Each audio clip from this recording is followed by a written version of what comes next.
Rogers TV.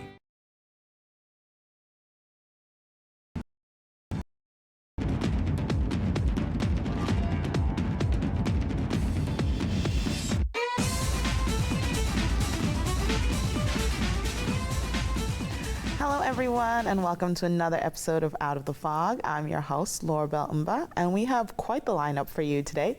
I'm joined by Dr. Savas, who is the winner of Canada's 25 Top Immigrants, and I'm also joined by Mick Davis to learn a little bit more about his upcoming tour and what's going on with his new music. So sit back, relax, and let's get right into it.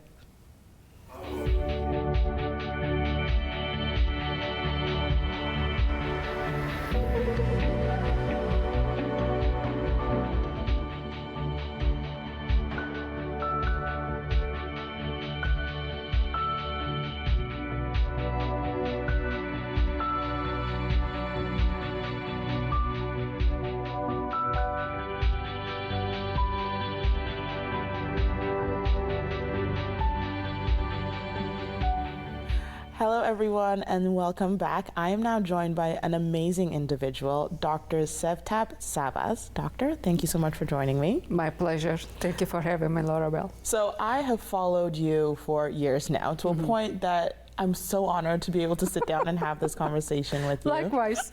Thank you. You are an amazing PhD. You do such great work in community. You're an advocate. So I guess for our viewers who this might be their first time getting to meet you, who are you? Who am I? So I'm an immigrant to Canada. I got my PhD and everything else in my home country, Turkey, and then I moved to Canada in 2002, started working on cancer at Mount Sinai Hospital, and then 7 years later, in 2008, December 7, a very snowy day, I found myself in St. John's for my faculty position at Memorial University. I am a molecular geneticist by training, but as I said, like since 2002, I have been working on cancer. So I consider myself a cancer scientist rather than a geneticist, because my focus is on, identifying the issues around cancer and people's lived experiences and what they experience after diagnosis and how we can actually address those issues, either through genetic analysis or through lived experience analysis and so on. So I focus on cancer. A lot of people will know me by my advocacy around cancer as well. Advocacy is really important because as an academician and a cancer scientist, I'm actually, I have the privilege to speak up. And I think I have the obligation also to speak up, because when we talk to cancer patients or families or anyone else affected by cancer, we do hear their stories, we do hear their issues, and we do hear their hearts out and minds out. But sometimes they cannot bring their voices out. So it's really important for us to hear and then elevate them and bring out to the media or academic environments or the community, so that everybody will know it's not just this and that or this statistics or this number. These are real people, real stories. There are things that we can do, each one of us. We don't have to be in the healthcare or cancer care, but as a member of the society as well, we can do something to help people affected by cancer, because such a common cancer, it can be you, it can be me, it can be anyone. Like 45% of the Canadians are expected to be diagnosed.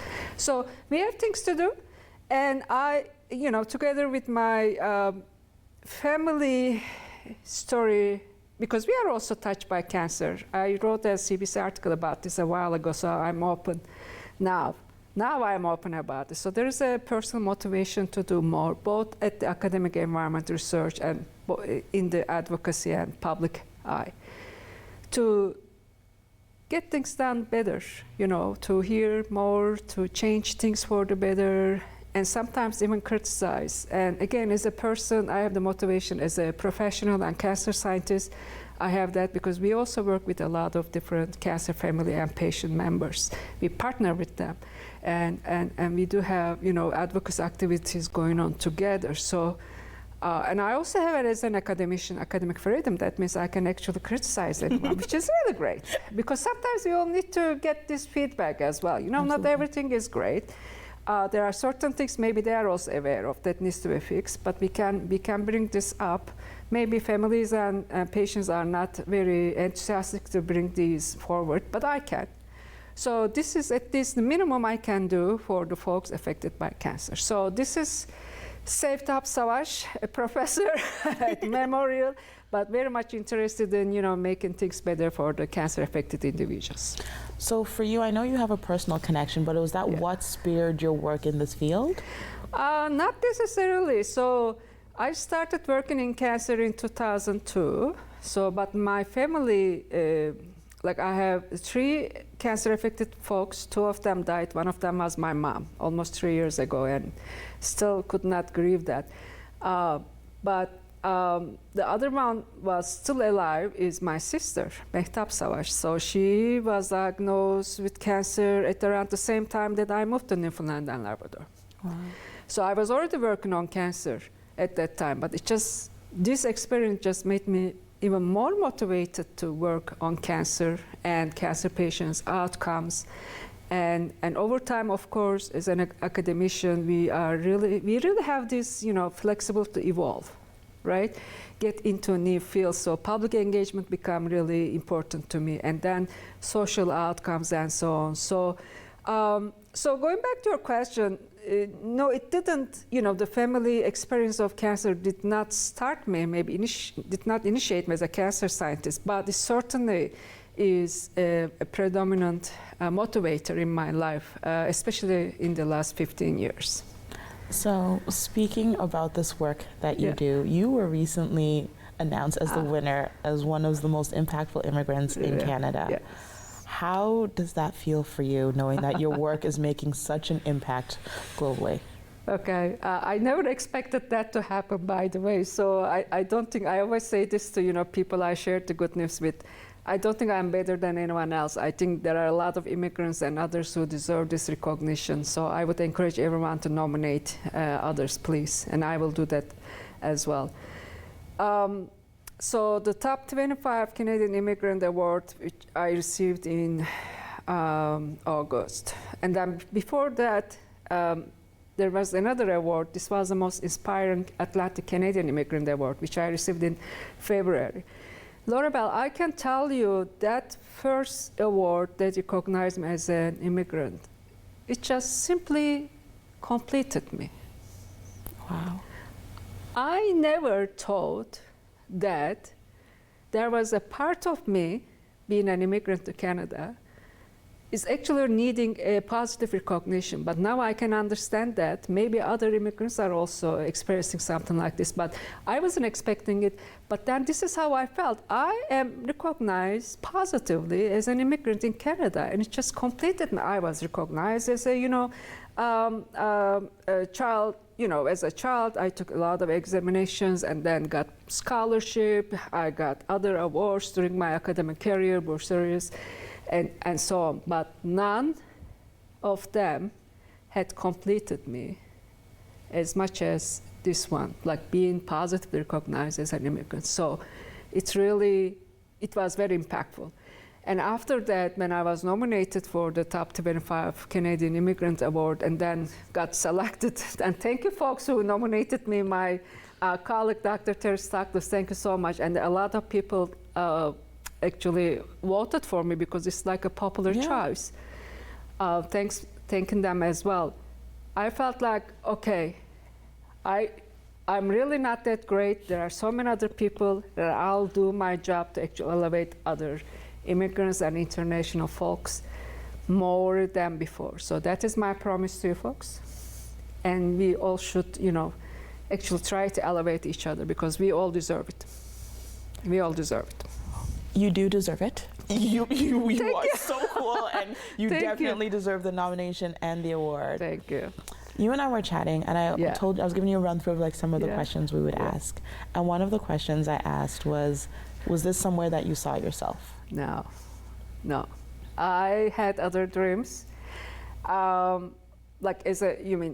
a professor, as a member of Newfoundland and Labrador population, never, ever. So again, I'm a Turkish. When I was growing up, I had other interests. Like I was very interested in literature and music. I actually wanted to be an opera singer.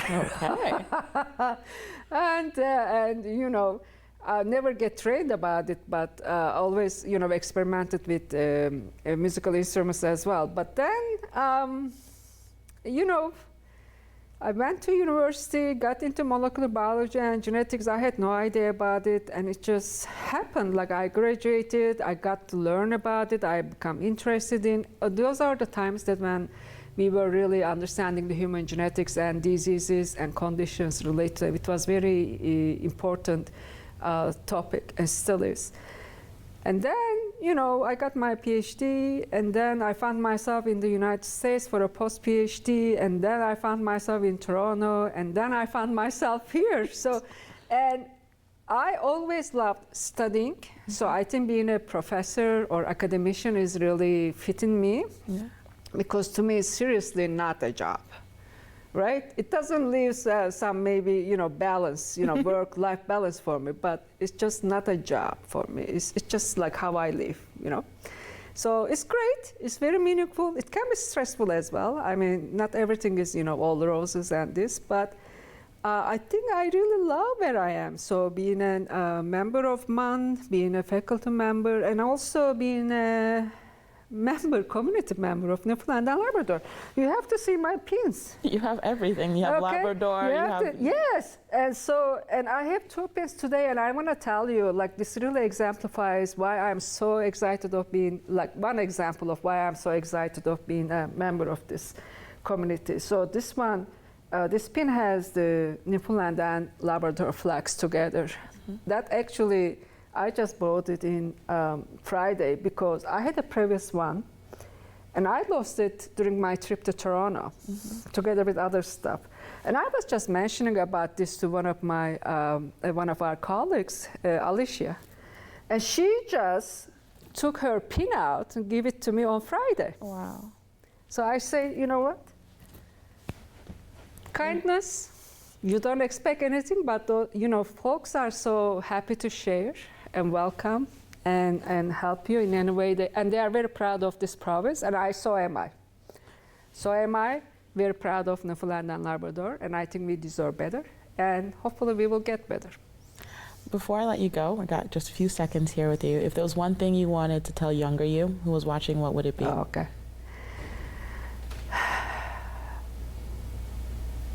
I would say not to take everything so serious.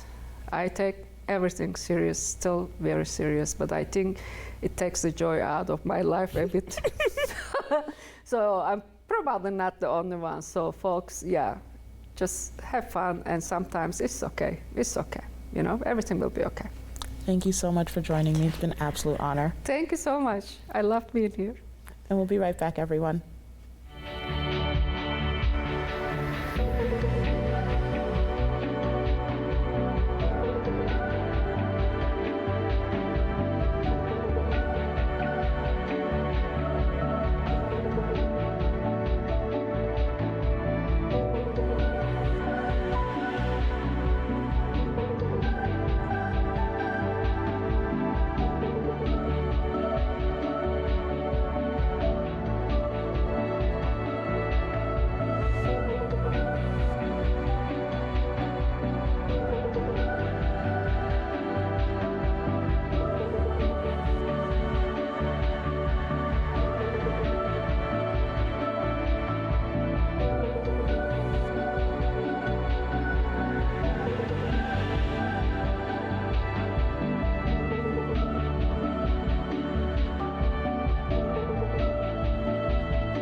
Welcome back, everyone. I'm now joined by our very own one and only Mick Davis. Thank you so much for joining me. Oh, thank you. Thanks for having me. I'm really excited to have you here because you, as my word flub should not happen this time, are currently topping the charts. Topping the charts, yeah. So for you, how does it feel for you to now have another chart topper? It's, well, it's the first one I've ever had. As far as I'm concerned, it's another. or at least on a national scale, you know. It's sensational. It's it's the first real recognition of my songwriting that I've achieved, or whatever word you want to use there. I've been writing songs since, good or bad, since I was 10. All good. You know, well, and so yeah, I'm 47 years old now, so it's very special. If you know me, I don't get too excited about things. I'm a mellow guy, mellow yellow, and but this, yeah, it means a lot to me. And also that the thing that propelled us up the charts was a fan vote. So you can't beat that when the people speak. You know, And they've been very loud. Yeah, they've been very loud, and you know it hasn't gone unnoticed by the CBC. They comment on it every week that it's on the chart. You know, just how berserk, how crazy, how mad the fans are, and that we've had the biggest vote. It was 8 weeks in a row over the summer, and we were on the charts for 8 weeks. We're at 9 weeks. If we make it again this week, we were number 1. We slipped to number 2. I'm not going to cry over that one. We're still And- top 3. So if we're anywhere on the list again this week, I mean, it's all ice cream now. Awesome. So we know the fans got it to the top, but you had to write it. So what was going on for you when you were writing the song? I wrote that walking up a country lane. You know, I wrote all the lyrics in my head, ran home and wrote them all down. And you know, the song really is about my experience in the music business through the years, which at certain points has been very lousy. So it's very amusing that that's the song that takes off, you know.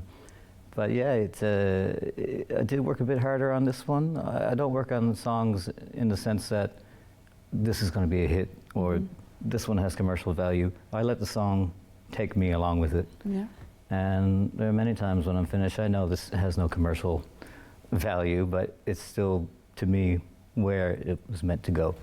And so I'll put those out as well.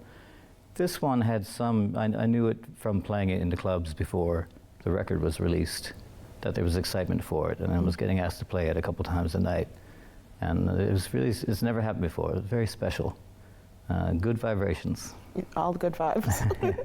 So I know you said you've been writing since you were 10, and now you're 47, and you knew when this one, after testing it out in the clubs, it hit for you. But as you look back on your songwriting career, have there been times where you thought this should be a hit, and it didn't hit for you, and what that was like? I don't like to think that way in general. I mean, you can't control those things, and usually you're wrong about those things. You don't know which one is gonna, you know. That's why it's great when the people speak. But songs I try to make them as universal as possible, so that it's just not my song.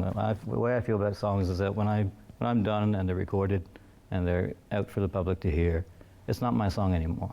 Okay. What happens to it after that is none of my business. Okay. Unless they're going to send me an award for Okay. I think I'm taking that. for achieving, you know. But I don't think of the fruits of the things. I think that could really that would ruin a good song if you're only thinking about what's going to happen to it or is it going to be successful. I mean, you're probably going to have a bum song right off the top, you know. People associate themselves with it, or it affects them because they feel the emotion. But the emotion is theirs. It doesn't have to be what I think the song is about. Okay. It's what you think the song is about. If it has any appeal to you, you know, you don't want to be too outright and say, this is what the song is about, you know, because it won't be to other people. So you like to let your music for other people to discover what they want to in the songs that you write? That's it, absolutely. See, that's amazing. But then which inspires me to the next question. You're going on tour. Yeah. And you're going to be performing across the entire province, so not just Newfoundland, but out to Labrador. What are you hoping for as you take this tour? I'm hoping to get my face around this province even more so. And I'm hoping to return, you know, and maybe the next time it could be my music. But I'd love to get into playing theaters. I think it's long overdue, where people come just to hear music and there's no other distractions. Yeah. That's what I'm hoping for. You know, you're going to get the Dylan fans out, and you might get the Mick fans out, and hopefully they both enjoy. I'm not doing imitation of Bob or dressing like him, or No. we just have the same hairstylist. It's a But happy that's as far as it coincidence. goes. But there is a lot of Bob in my voice because he's a big influence on me. I've certainly copped his, when I was young, I took his voice because I didn't have the confidence of my own voice. I hadn't played enough gigs yet. I haven't developed my own voice. And I found it easier to sing like him, you know, and it gave me confidence. And then eventually you find your own voice. Hopefully you can find your own voice and shed the one you've copped. But also copped his attitudes towards the music business as well. And just keeping it, as we talked before, about the songs and the music itself, and forget about all the hoopla. Yeah, so all that is very Bob. Absolutely. So in Bob being the influence in the songs that you're going to be performing, while you were putting together this set, were there any songs as you were working with them to be like, I never really saw this originally when I heard the song, but now that you're performing yourself, it has a whole different take for you? Yeah. I've listened to so much of his music all my life. But yeah, I ran into verses, and there's so many verses in Bob's songs. And some of them one of them was Mr. Tambourine Man. Oh. I sort of knew it anyway, just from all the years of listening. But there's a third verse, and I don't even think I'm going to sing it because it's just Bob showing off. It doesn't need to be in there. And nobody's going to notice that there's one verse gone because this song is still 5 or 6 minutes long, you know. But yeah, there's some tangly lyrics, tongue twisters. I started, you know, just singing the ones that I've been singing my whole life. Obviously, they're going to go in there because I know them. I don't have to rehearse them. But then, yeah, it was about picking ones that my older brain can handle because it's a lot of words, it's a lot of poetry. But that's what I'm proud of because there ain't going to be no tablets on the stage. There's no phone. There ain't going to be no fold-back monitor that is throwing your lyrics at me. Or chords or that sort of thing, which is very standard these days. That's not the way I grew up. It's not what I worked for my whole life. You know, that's not impressive to me. So it's just me and a microphone, a guitar, some piano, and of course harmonicas. And if it's not in here on the night of the show, then it's not coming out. Hopefully there'll be a funny moment or something, you know, or I can go line and somebody can come out and, you know. But yeah, I want to do it right. Yeah. So as this is an homage to Bob, and so to speak, but still a taste of Mick paying an homage to Bob. Yes. For those who are like, okay, I'm on the fence about whether or not I'm going to come check out the show, even though they really shouldn't be, and their tickets should be pre-bought and they should be ready to go. For those who are on the fence, if you had an appeal to them to say why they should come and check this out if this is their first time to see you perform, or to see Bob played live, what would it be about this show for them? I think the songs is the biggest thing. I mean, I'm not such a fathead. I'm going to say, oh, I'm fabulous and you should come see me. You were fabulous and we should come see you. But continue. I'll let you say that, thank you. Yeah, I mean, he's won the Nobel Prize for songwriting. I mean, I can't think of a better songwriter. His lyrics just cut you in two. And it's impressive. And I'm a pretty good singer. I can probably sing him a little better than Bob now, you know. We won't tell him. He's not gonna cry over it. It's just if you want to come hear a nice show, troubadour-styled show with songs and stories, this is for you. Okay. Now I have three pressing questions. Where do we get tickets? Because now we've obviously convinced everyone to come out. Right. So artsandculturecenters.com, and when you go there, you'll find you can select your nearest arts and culture center. So you have to go through that first, and then of course they have a whole season of events on the go, and you'll find mine. It's called Tangled Up in Bob. Mick Davis sings Dylan. And so I'm in St. John's on October 11th, and Lab City on the 12th. October, did I say October? Yeah. October 11th and 12th. A few days off, and then we start on Wednesday in Corner Brook, Thursday in Stephenville. I think that's right, Grand Falls on Friday. Make your way back. And Gander, I got that all wrong. But it's the 11th to the 20th. The final date in Gander is October 20th. Awesome. Yeah. Now, the final, I guess, real super pressing question. You're thinking back on all the years you've been making music. Was this where you thought you'd find yourself in 2024? Ooh. I know I have the hard-hitting questions to let it go. As Bogey once said, I never think that far ahead. I don't know what I thought. You know, when you're really young, you have the idea of being a rock star. And, you know, we loved, the bands that were around when we grew up in the 80s were so flamboyant. And, you know, Kiss was our favorite band. Okay. You know, so we wanted to be rock stars. I say we because I always had a band. But I always wanted to be a rock star. But then, before I even got a record deal, you know, I mean, I think I was already jaded. By then, I was already writing songs about the business, and knowing that I wasn't going to like it, knowing that sometimes art and business just clash, butt heads, and sometimes they can be beautiful, but I don't like to compromise the art. So it's about finding the people that you're both compromising, but not taking away from the other's direction, you know? So I lost the rock star thing, then I just wanted to play for the people and do the best I could. And yeah, now I'm happy to be heading in the direction I am. This #1 song helps, and it got there by its own merit, because we are a completely independent band. We have no label, no publicist, there's nobody working on this song. I just sent it, you know. So that's very, very satisfying. And we'll see what happens. We'll do this tour, and I hope I can keep them coming. Well, it's an honor to be able to chat with you. Oh, thank you. It's been a pleasure, and I guess I'll catch you on tour. Yes, please. All right, and we'll be right back, everyone. Your opinion matters, and we want to hear from you. Get in touch with us using our viewer feedback line, your direct connection to shaping the shows you love. It's easy. Just grab your phone, scan the QR code on your screen, and take our quick survey. Share your thoughts, and let's make your viewing experience even better.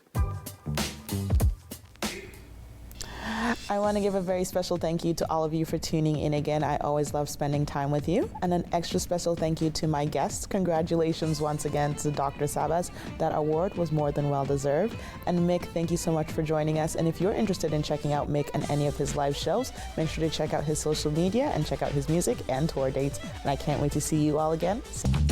This program is brought to you by Ignite TV. Now you're in command.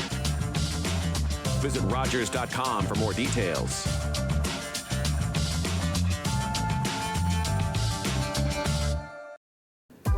We want to hear from you. Provide feedback on this show or find out how you can get involved. Call, email us, or scan the QR code to take our quick survey. Sports fans know Sundays are for football. That's why you need NFL Sunday Ticket. With NFL Sunday Ticket, Rogers customers get every live game, every Sunday afternoon, all season long. Follow your favorite teams and players live in HD. Order NFL Sunday Ticket and get up to 200 regular season games. Rogers Ignite TV customers say NFL into your voice remote. We invite you to play What's My Line? Welcome, Mrs. Baker. Those folks over there need to guess your extraordinary occupation. Are you an entertainer, Mrs. Baker? Yes. Do people come to watch you, perform? Yes. Do you travel for work? Yes, I do. Do you ever wear a special type of costume? Yes. Is your job, physical? Yes, indeed. Are you a member of a team? Yes. Are you a professional baseball player? Yes, I am. Created during the Second World War, the All-American Girls Professional Baseball League included 68 Canadians. One of its brightest stars was my mother, Saskatchewan's Mary Bonnie Baker, a pioneer for women in sports. This fall on Rogers TV, we'll be airing your RNC Compassion in Action.